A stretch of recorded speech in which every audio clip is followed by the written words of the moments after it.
all of us at Peoria Riverfront Museum and our curator of this exhibition, Zach Federberg. But Emergence is not simply an exhibition for us.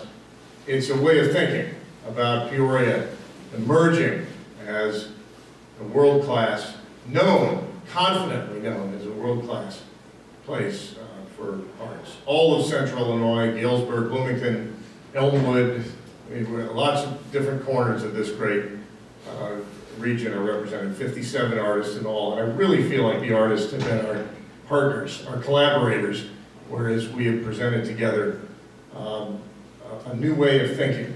We have measured responses from the public with a little touchscreen. And I can't tell you if it's exactly scientific in a random sample survey and so forth, but the results of a simple question: does this exhibition make you feel as if Central Illinois were a national class, emerging national or national class arts community, are overwhelmingly positive. I think we're approaching 90%, 85, 90%, strongly agree or somewhat agree with that statement. And that is really why we did this exhibition. I'd like to say it was to feature and show off the great specific artists, but it really was for us about the attitude of the community.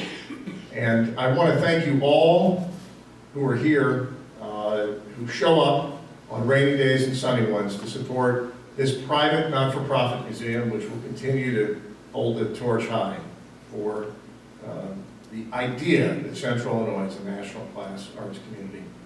It gives me great privilege to introduce our new curator of collections and exhibitions, who has jumped in to a tremendous array of activities here. He has an extensive career as an artist himself, as a curator. He served for many years as senior curator at Illinois State University. He's a native Peorian, and he's a great friend to all of us in this community. And to introduce our artist today and to say a few words, help me welcome our new curator of collections and exhibitions at Peoria Riverfront Museum, Bill Conker. Thank you.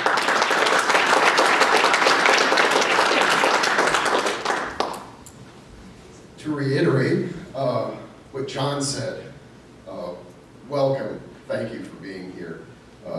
This is my, I believe, 8th week on the job, and it has occurred to me that many of you probably don't know who I am. We haven't spoken yet. Many of you we have. So now that you see me, please come up to me if you see me around the museum and say hello. I'd love to engage you about art or the community or both in any capacity. So I want to thank the members of the Visionary Society for their patronage, their support through this exhibition, but also through the museum's future. And we of course want to thank John and Sharon Amdahl for support of this exhibition as well. If Zach were here, he would reiterate what a success this exhibition has been. I came in as the exhibition was already on the wall and was duly impressed by the depth and the impact of the work, how it was displayed, the diversity within the exhibition, just the overall professionalism that the exhibition conveys under Zach's tutelage. And I think he, even though he's not here, he deserves a warm bit of applause for his work. And without further ado, again, welcome, and I'll introduce Jaci Willis.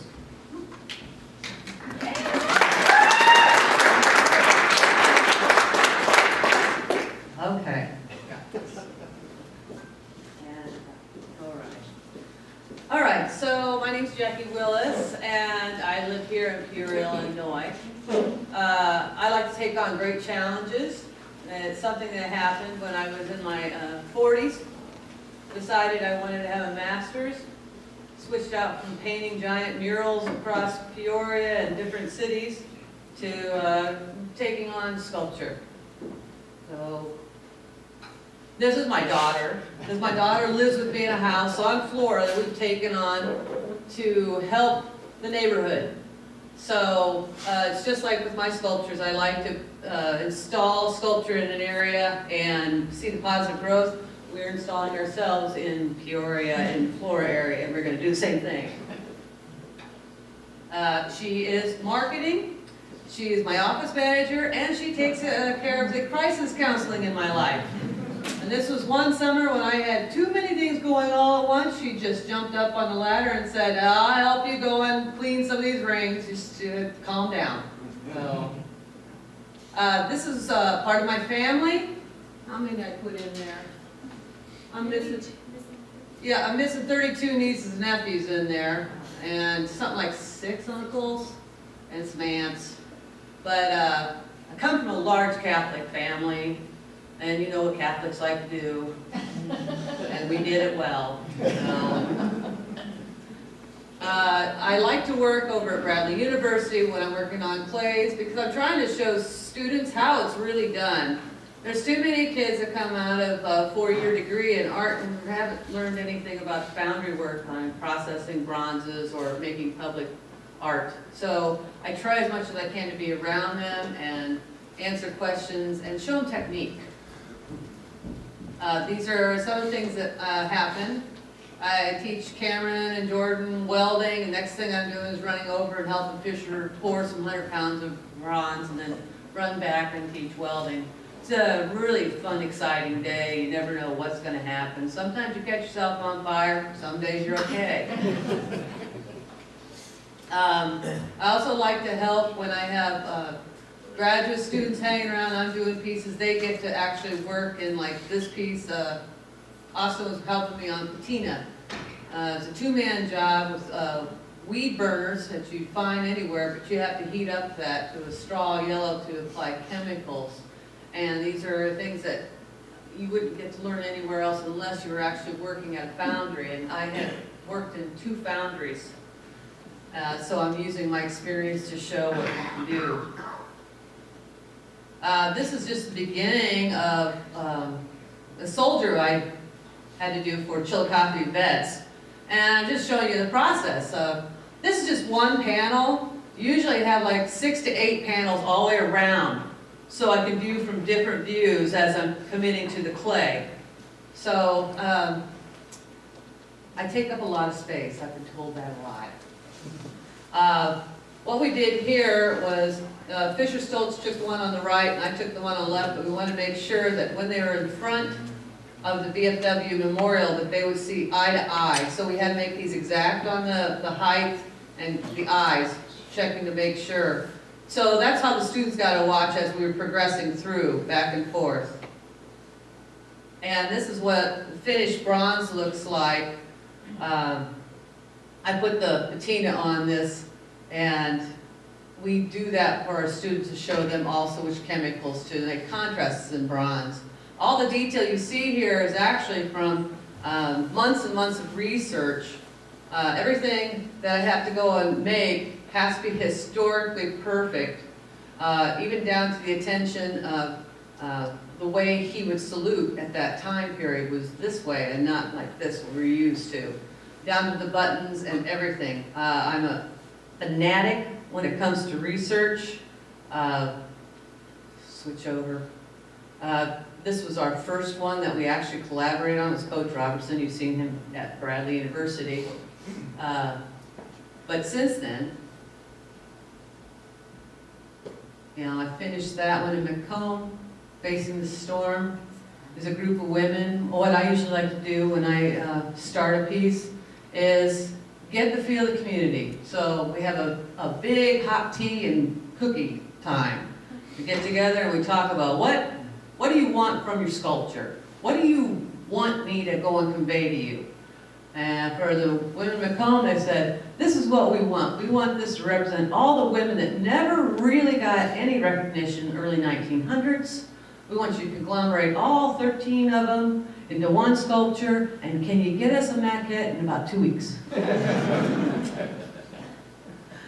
Now, on the other side of me, I have a half a year I like to do realism, and the other half I go into abstract. It keeps me fresh. I don't see any problem wanting to go back and forth in the different realms.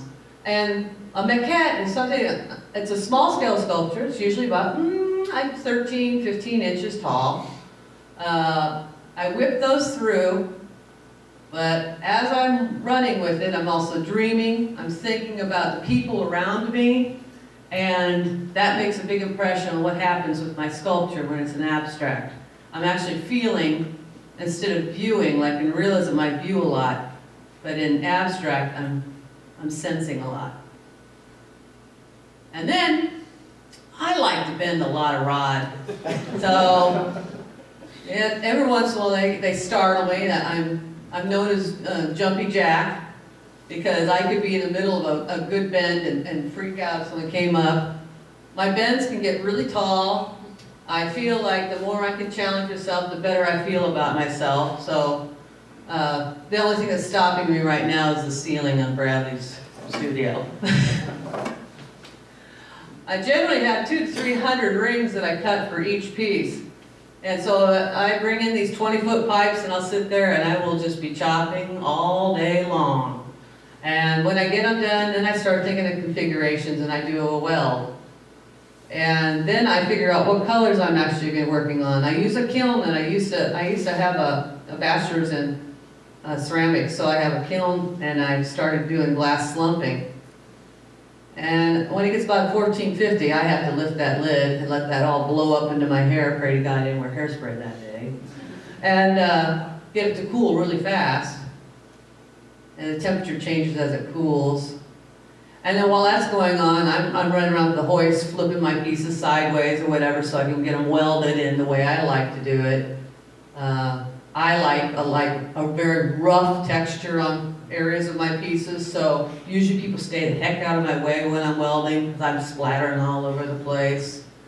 I finally get this up right. This one did find a place in Chicago. This one is Genesis. I completed that one last year. It's in front of a church and it's just multicolored, and a lot of people take their wedding photos in front of it. That just makes me happy.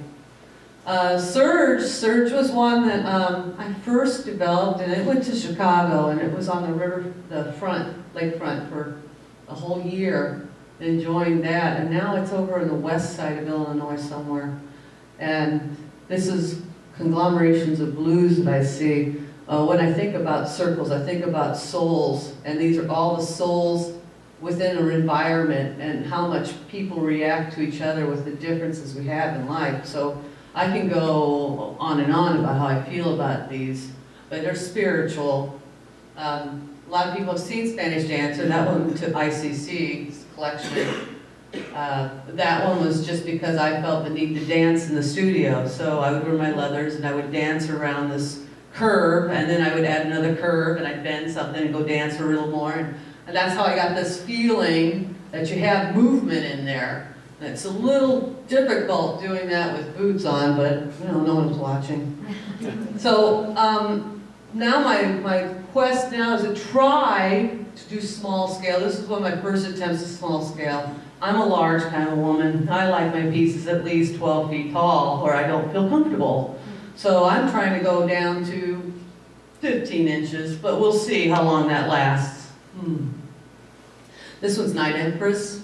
And Night Empress is a philosophy for mine of the subconscious, and how there's this Night Empress that will keep things that you don't need to go and think about from you until you're ready. And then when you're ready, she lifts up her flaps, and then you can actually figure out what's going on in your dreams. So it was something I needed to do. But the color coordination on this it was something I always look at when I'm making a piece, is trying to decide what the colors have to be, but also patterns.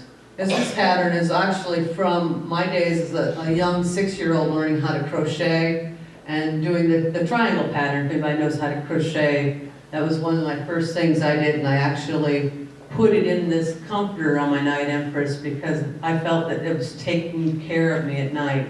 So that's why I went back to your childhood, and I think people should reflect on their backgrounds when they're making art. New Beginnings is at Sterling Towers. The retirement home where they really wanted something to push life. And so this one is about living abundantly every day, and that's something I think about every day. You know, a lot of people, you think you've got tons of time, you waste your days. But when you get told that you have a disease, Wilson's disease, that 1 in 30,000 people get, and you should have been dead at 30, it kind of makes you jump that every day should live abundantly. And so that's what I try to do, is every day, live to the fullest, make an impact on people. And if I can make sculptures that everybody will look at every day and feel good, and I might not be here, I've done my job. So what do I do for the future? I inspire others, and I want them to understand themselves and create. And this is 3 Hits of Self, and that one's downtown right now. It should be moving soon. But anyway, I just wanted to thank you for your time.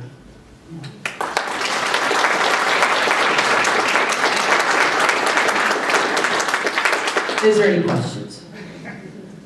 No. All right, we're just going to take 1 minute to get Doug and Eileen Loinick hooked up here, and then we will begin with their presentation. If you need some more coffee, there's coffee back there and water.